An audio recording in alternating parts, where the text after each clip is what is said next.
गोविंदम। गृहस्थी में रहकर कैसे जाना जाए भगवान को,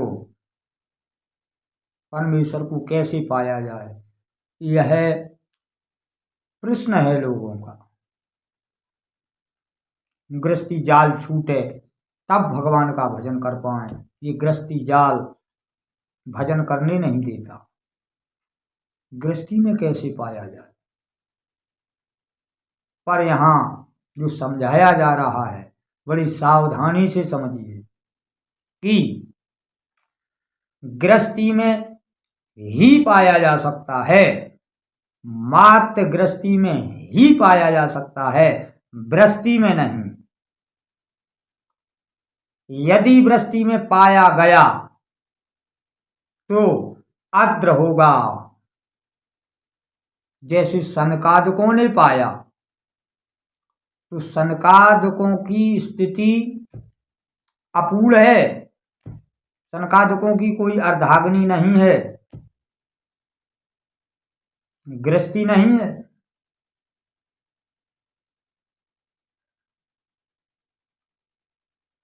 पर नारायण की तो अर्धाग्नि है, लक्ष्मी। शिव जी की तो अर्धाग्नि है पार्वती, ब्रह्मा की तो अर्धाग्नि है सरस्वती। इन सब की अर्धाग्नियां हैं, उनकी अर्धाग्नि नहीं है तो आधा ही तो हुआ। इसलिए गृहस्थी में ही पाया जा सकता है, गृहस्थी में ही पूर्णत्व धारण किया जा सकता है। हरि प्राप्ति के लिए गृहस्थी में रहकर ही जानना कहा गया है, अन्यथा आधा जानना है। देखिए, सुखदेव जी गृहस्थी में गए, फिर जनक के पास आए। जनक गृहस्थी में थे और जनक को प्रणाम किया, गुरु बनाया, शिक्षा धारण की और आगे चलकर सुखदेव जी की शादी भी हुई और 4 पुत्र भी हुए हैं। क्योंकि जान लिया सुखदेव जी ने कि गृहस्थी में ही पूर्णत्व पाया जा सकता है, गृहस्थी में नहीं।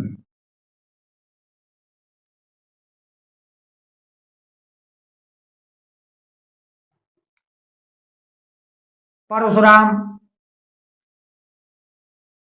ने प्रणाम किया राम को। राम तो गृहस्थी ही बसाने जा रहे हैं, गृहस्थी में ही हैं, तो पूर्णत्व को धारण किए हुए हैं, क्योंकि उनकी अर्धाग्नि है जानकी जी।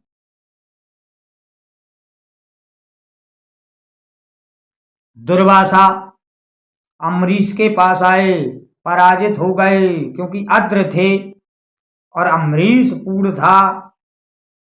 इसलिए सुदर्शन ने दुर्वासा को खेद लिया।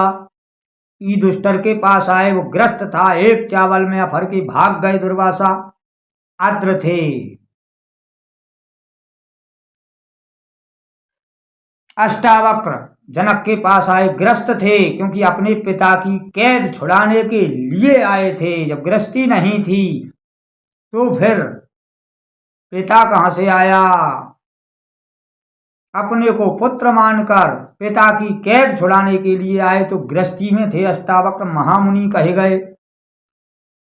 अभी हुए नरसी भात भरने के लिए जा रहे थे, तो गृहस्थी में ही थे, गृहस्थी में ना होते तो कैसा भात। ध्रुव राजा हुए, ध्रुव भक्त हैं, गृहस्थी में ही थे। प्रहलाद राजा हुए और भक्त हैं, गृहस्थी में ही थे। अत्र अनसुईया गृहस्थी में ही थे, 3 पुत्र थे, दातात्रेय, चंद्रमा और दुर्वासा। स्वयं राम और कृष्ण जो संपूर्ण अवतार कहे जाते योगेश्वर भगवान श्री कृष्ण, वो गृहस्थी में ही थे।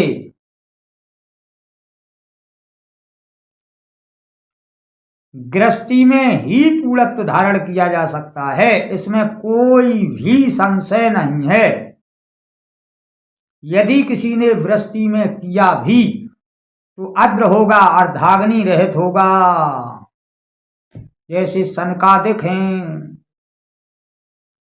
पूर्णत्व होने पे अर्धाग्नि आएगी, यानी कि गृहस्थी आएगी। जैसे शिव जी के पास पार्वती मां को ही गृहस्थी बताया गया है, और जब व्यक्ति आई तो गृहस्थी को नमस्कार करना पड़ा, क्योंकि मां को नमस्कार ही करना पड़ेगा। वह ज्ञान मार्ग है, वह ज्ञान है, पर ज्ञान भी पुत्र है भक्ति का। इसलिए गृहस्थी में भक्ति को ही नमस्कार करना पड़ता है, मां को ही प्रणाम करना पड़ता है, क्योंकि मां ही पूर्णत्व है, भक्ति ही पूर्णत्व है, जो गृहस्थी में ही होती है, गृहस्थी में नहीं। मात्र ज्ञान मार्ग है गृहस्थी, वृत्ति, निवृत्ति, और गृहस्थी भक्ति मार्ग है, योग मार्ग है। इसमें ही पूर्णत्व आता है।